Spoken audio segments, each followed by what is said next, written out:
Hello and welcome back to my channel. Today in this video we are going to discuss the last 4 questions of A-Level Mathematics 9709 paper 3 from Feb-March 2025, and the component is 3-2. So let's start with the question number 8. So here's the question number 8. The two lines have equation r equals -1 3 -4 plus lambda times 2 3 -1 and r equals to -3 -1 plus mu times -1 -2 1. The question is to show that the lines are skew. So let's discuss the solution of it. So here are the equation of lines, vector equation of lines. So we are going to prove that these two lines are not intersecting and they are not parallel, so that we can prove that they are skewed lines. So the direction vector of the lines are given as b1 equals 2 3 -1, and the direction vector of second line is -1 -2 and 1. And here we'll compare the elements, each element corresponding elements, and you can see it is -1 over 2, -2 over 3 and 1 over -1 are not equal, and hence the vectors are not parallel. So if the vectors are not parallel, so the lines will also not be parallel. Now we need to prove that they are not intersecting. So if the lines intersect, then we can combine it and make it equals to 0. So make it equal, I mean, and then -1 plus 2 lambda, 3 plus 3 lambda, -4 plus -4 minus lambda should be the same as 2 minus mu, -3 minus 2 mu, -1 plus mu. And if we compare the components, we get three linear equations, which after solving we can get it as 2 lambda plus mu equals 3, 3 lambda plus 2 mu equals -6, and lambda plus mu equals -3. So these are the three equations. We are going to solve for the lambda and mu from the two equations. So I'm going to take the first two equations from the first and the last equation, so that we can easily solve for lambda and mu. So if I multiply the third equation by -1, so we will get this equation, which by after adding we can directly get the lambda equals to 6. So while put this in the first equation, we get 2 times 6 plus mu equals 3, means mu equals -9. So we can see we got the two equations, and we'll check this value from the second equation. So left hand side is 3 times 6 plus 2 times -9 equals 18 minus 18, which is 0. And right hand side, on the other hand, it is given as -6. So of course they are not equal. So if they are not equal, it means they are not intersecting. We don't get any lambda or mu for which the two lines are equal, and hence the lines are skew. I hope it is clear. Let's discuss the next question. And 8b is find the obtuse angle between the directions of the two lines. So let's discuss the solution of it. So the direction vectors of the lines from the previous part we can see are given as the first vector b1 as 2 3 -1, and the second direction vector is -1 -2 1. So in order to find the angle between the vectors, we are going to use the formula, which is a vector a dot b vector equals magnitude of a vector into magnitude of b vector times cosine of the angle between the two vectors. So we'll find first of all the dot product, which says 2 3 -1 dot -1 -2 1, which is like we multiply component wise and then add them, which gives us -9. And the magnitude of b1 is going to be root of the square of each component, which makes it the root 14. Similarly, the magnitude of the second direction vector, it is going to be root of 1 plus 4 plus 1, which is root 6. So now we will be using the formula, and which says the cosine of the angle, that is cosine theta, is root -9 over root 14 into root 6, means -9 over root 84. So from here we get the angle directly by using cosine inverse or arc cos -9 over root 84, which is 169.1066 and so on. But we are going to write our answer correct to one decimal place. So the obtuse angle between the direction vector is going to be 169.1 degree. I hope it is clear. Let's discuss the next question. And here is question number 9. The polynomial 6x cubed plus ax squared plus bx plus 9 is denoted by px, where a and b are constants, it is given that x minus 3 is a factor of px, and when the first derivative p prime x is divided by x minus 3, the remainder is 72. So the question is to find the values of a and b. So let's discuss the solution. So here from the question we have px equals 6x cubed plus ax squared plus bx plus 9, and the first information given as x minus 3 is a factor of px. So by factor theorem we know x minus 3 equals 0, means x equals 3. So when we plug x equals 3 in this, so p of 3 is going to be 0. And then we plug this value of x equals 3 in the equation, we get it as 6 times 3 cubed plus a times 3 squared plus b times 3 plus 9 equals 0, which when we simplify we get it as 162 plus 9a plus 3b equals 9. Now we'll combine 162 and 9 and send it to the other side.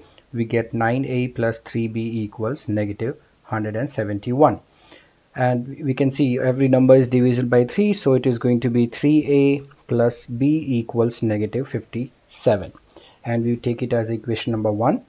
Now for the another condition we need the derivative, so p dash of x is going to be 3 times 6, that is 18x squared plus ax times 2, that is 2ax plus b, because the 9 is a constant. So coming to the next condition, which says that when p dash of x is divided by x minus 3, the remainder is 72. So by remainder theorem we know that when we plug x equals x minus 3 equals 0, means x equals 3 in this equation, that would become 72. So we got it as p dash of 3 equals 72. And when now we'll plug this value in the p dash of x, which will be 18 times 3 squared plus 2a times 3 plus b equals 72. Now we will simplify this, it become 162 plus 6a plus b equals 72, and now sending 162 to the other side, we will get this equation simplified as 6a plus b equals negative 90, and that's the equation number 2. Now we are going to subtract the equation number 1 from equation number 2, because we have the same coefficient of b as 1. So we subtract it, we get it as 6a minus 3a, and b got cancelled. So 6a minus 3a is 90 minus negative 57, which turns out to be negative 33. So we got 3a as negative 33, means a equals, we can get a from here as negative 33 over 3, means it is going to be negative 11. So now we have the two equation 1 and 2, we can plug this value in any of the equation, we'll plug it in 1 and we get it as when we plug a value as negative 11 in equation number 1, we will write it as 3 times negative 11 plus b equals negative 57. And 3 times negative 11 is going to be negative 33 plus, so this become negative 33 plus b equals negative 57, which when we solve, we'll get it as b equals negative 57 plus 33. So we get b equals negative 24. So that's the solution, because the question was to find the values of a and b. From here we get a value as negative 11 and b value as negative 24 for these two conditions. So I hope it is clear. Let's discuss the next question. And here's the b part. When a and b have the values found in part a, means a is negative 11 and b is negative 24, factorize px completely. So we are going to use that value in the original polynomial and we will factorize it. Let's discuss the solution. So from a part we have a equals negative 11 and b equals negative 24. That's what we know from the part a. So here we have the p of x, we can rewrite the p of x, which is 6x cubed plus ax squared plus bx plus 9. We can write it as 6x cubed minus 11x squared minus 24x plus 9. Now we know already that x minus 3 is a factor of px. So if one linear factor we got and the polynomial is of degree 3, so it means we have another quadratic factor. So we can write this polynomial, which is 6x cubed plus ax squared plus 9x, which we write as 6x cubed minus 11x squared minus 24x, as x minus 3 times a quadratic factor, lx squared plus mx plus n. Now if we compare the coefficient of x cubed from both the side, then we will get L directly, because x cube coefficient from left is 6. So from the right it has to be 6, means L is equals to 6. Also we can compare the constant coefficient. Constant coefficient from the left is 9. So from the right it has to be 9. It means we can get n directly as negative 3, because negative 3 into negative 3 will become 9. So we got our polynomial 6x cubed minus 11x squared minus 24x plus 9 as x minus 3 into 6x squared plus mx minus 3. Now our task is to find the m. So we can multiply it, and it can be written as 6x cubed plus mx squared minus 3x minus 18x squared minus 3mx plus 9. So we get the complete equation as 6x cubed minus 11x squared minus 24x plus 9, as we write in a decreasing power of x. So we can collect it and write it as 6x cubed plus m minus 18 times x squared minus 3 times 1 plus m times x and plus 9. So if we compare now, if we can compare the coefficient of x and x squared, but we are going to compare the coefficient of x squared. So we will get the same answer from both, by the way, but we are going to compare the coefficient of x squared from both the side, which means negative 11 is going to be same as m minus 18, because that's the right hand side coefficient of x squared. So if we simplify this, we get the m value by transferring negative 18 to the other side, and it become 18 minus 11, which means m equals to 7. So finally we will write p of x as one linear factor and a quadratic factor. So we got it as px equals to x minus 3 into 6x squared plus 7x minus 3. So we are going to factor it ahead more, the quadratic factor. So we can add x minus 3 into 6x squared plus 7x minus 3 as x minus 3 into 6x squared plus 9x minus 2x minus 3. We use the splitting the middle term, and then it can be written as x minus 3 times taking out 3x, then it is 2x plus 3, taking out negative 1, it is 2x plus 3. So finally we can write the whole polynomial, which is 6x cubed minus 11x squared minus 24x plus 9 as x minus 3 into 2x plus 3 into 3x minus 1. And hence we got our answer px completely factorized. So we can write finally as px equals x minus 3 into 2x plus 3 and 3x minus 1. So that's the solution. I hope it is clear. Let's discuss the next question. And here's the last part, C part. Hence solve the inequality p of x is less than 0. So basically we are going to find, we'll draw the graph of p of x, or we can use sign diagram to check which part of the graph is below the x-axis, because it is saying p of x less than 0. So let's discuss the solution. So from part A and part B, we already got the values of A and B, and we have seen how to write the polynomial px as a product of three linear factors.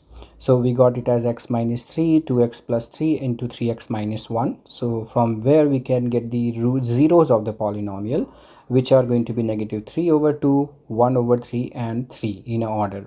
Now the polynomial is cubic with the positive coefficient of x cube. So we can sketch the graph of it to give the evidence that how we are doing. So we plot the graph and mark the zeros, that is negative 3 over 2, 1 over 3 and 3. And now we need to find the solution for polynomial px less than 0. So from this graph we can easily see which part of the graph is below the x-axis, that is x less than negative 3 over 2 and x is greater than 1 over 3 and less than 3. So that's the solution. I hope it is clear. Let's discuss the next part. And here is question number 10. Let fx be negative 7x squared plus 2x minus 6 over 1 plus x times 4 plus x squared. So the A part is express fx in partial fraction. So we have the method. Let's discuss the solution. So we already know the fx, which is negative 7x squared plus 2x minus 6 upon 1 plus x into 4 plus x squared, has two factors. One is linear, another is quadratic. So we can write this as a over 1 plus x plus bx plus c, which is going to be linear, over 4 plus x squared, where a, b and c are real numbers.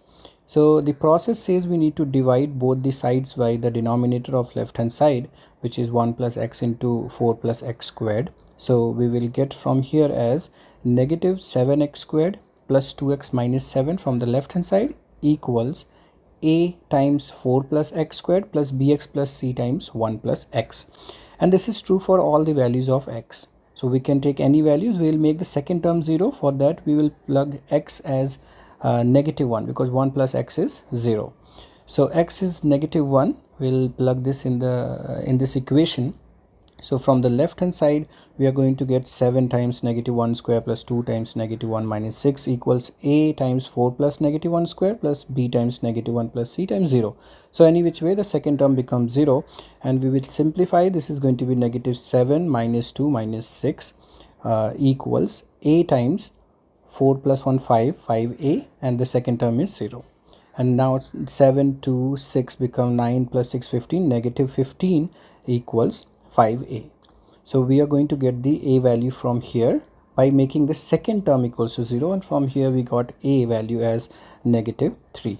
So in order to get the different the values of b and c, we are going to plug any values, like let's say putting x equals to 0, so that b coefficient is b is going to be 0, and we have the a and we can get the value of c. So when plug x equals to 0, we'll get negative 6 equals a times 4 plus 0 plus b times 0 plus c into 1, and which after solving we'll get is as negative 6 times a value is negative 3, so it is going to be negative 12 plus c, because everything is 0. And transferring negative 12 to the other side, we will get the c value directly, and from here we get c equals 6. Now we will plug the any other values, because this equation is true, so we can easily put x equals 1, so that we can calculate it easily. So by putting x equals 1, the left hand side we are going to get as negative 7 plus 2 minus 6, which is equals to a times 4 plus 1 plus b plus c into 1 plus 1. And after solving this, it is 13 minus 2, 12. So negative 11 equals negative 3 times 5, and plus b plus 6 into 2, because we have the values of a and c. So solving it, sending to the other side, 15 minus 11 equals 2b plus 12, which makes it as 4 minus 12 equals 2b, from which we get 2b equals negative 8. And then we will find the value of b, which is going to be just negative 4.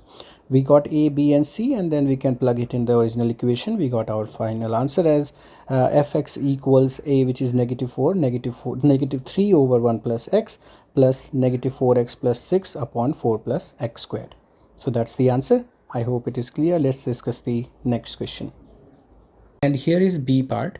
Hence, find the exact value of integral from 0 to 2 fx dx.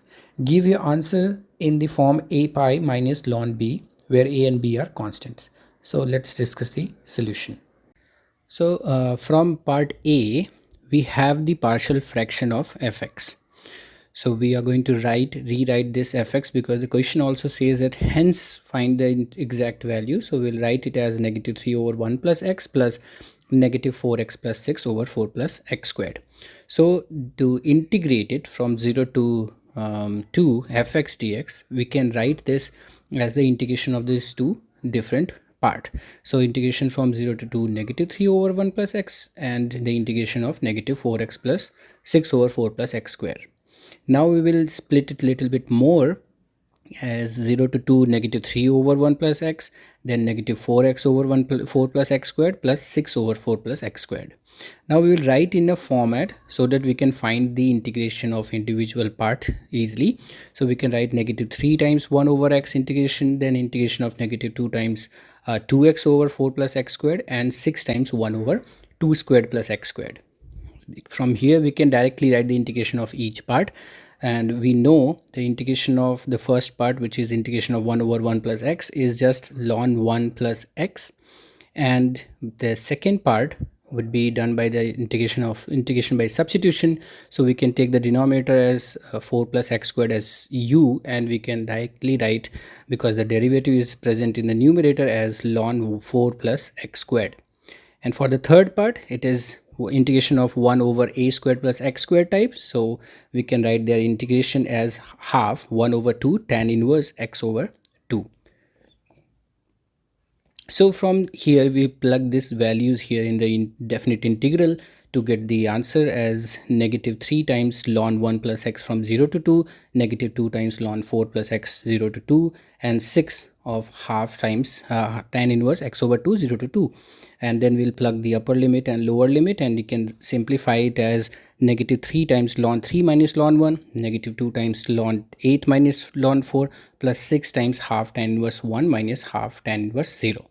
And now we know these values, like ln 1 is 0, tan inverse 0 is 0, and then ln 8 minus ln 4 is just ln 8 by 4. So we can write this thing as negative 3 times ln 3 minus 0, 9 minus 2 ln 8 over 4, plus 6 times half into pi over 4 minus half into 0. Now we can simplify it by using the laws of indices, and we can write it as negative 3 ln 3 minus 2 ln 2 plus 6 times pi over 8. So we'll simplify the third part and write it as in the front, and it can be written as 3 over 4 pi minus ln 3 cube plus ln 2 squared, taking negative 2 common, and then 3 pi, and then we can simplify using the laws of log again. 3 pi over 4 minus ln 27 into 4, 3 cube, that is 27, 2 square, that is 4, and then we can simplify it, and we get our answer in that format, 3 over 4 pi minus ln 108. So that's the format we need to give our answer. I hope it is clear. Let's discuss the next question. And this is the last question of this paper, question number 11. Find the exact value of integral from 0 to pi x squared cosine 1 over 3 times x dx. So we can see there are two functions combined with the product, so we'll be using the integration by part. So let's discuss the solution. So in order to solve the definite integral, we will focus first of all in the indefinite integral, and then we'll plug the limits. So here it is we are going to use the integration by part, means we need to take the two functions with the help of isolate, and here the first function we are going to take as x squared, and the derivative of the second function as cosine 1 over 3x. Means we'll find the derivative of first function, which means u dash is 2x, and the second function is going to be integration of cosine 1 over 3x dx, and the cosine, the integration of cosine is sine, so and the coefficient is 1 over 3, so it would be 3 cosine sine 1 over 3x. And now we are going to use the formula for integration by part, which says the integration of uv dash is same as u times v minus u dash v integration. So if we use these u, v and u dash v dash, we got our indefinite integral x squared cosine 1 over 3x dx as x squared times 3 sine 1 over 3x minus integration of 2x times 3 sine 1 over 3x dx. And then we will simplify it so that we can do it further. So it is going to be x squared times 3 sine 1 over 3x minus 6 times integration of x sine 1 over 3x dx. And if we see this integral, so we have the two parts, and second part is again a product of two functions, so we will use the integration by part again. So we are going to take the second function in second integral, sorry, so it is x sine 1 over 3x dx, and in order to take the two functions, I am going to take the capital U and capital V in this case. So capital U is going to be x, and capital V dash is going to be sine 1 over 3x. Again, will decide it by the isolate method of deciding the first function and second function. So from here we will get our u prime, u dash, that is going to be 1, and the v, it's the integration of sine 1 over 3x, that is going to be negative cosine 1 over 3x and multiplied by the reciprocal of the coefficient of x, so it becomes negative 3 cosine 1 over 3x. If we plug this again in the integration by part, so we will get our integral x sine 1 over 3x dx as x times negative 3 cosine 1 over 3x minus integration of 1 times negative 3x negative 3 cosine 1 over 3x dx.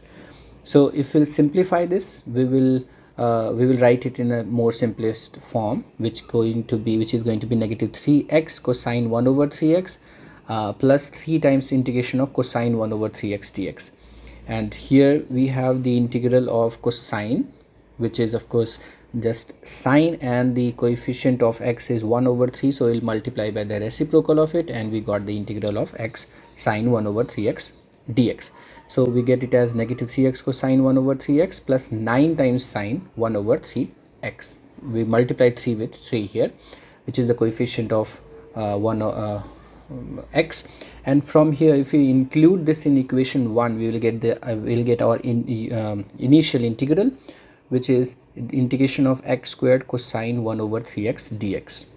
So it is going to be 3 times x squared sine 1 over 3x minus 6 times the thing which we just got, negative 3x cosine 1 over 3x plus 9 times sine 1 over 3x. Which when we simplify, we can write it in more simplest form, which is going to be 3x squared sine 1 over 3x plus 18 times x cosine 1 over 3x minus 54 times sine 1 over 3x.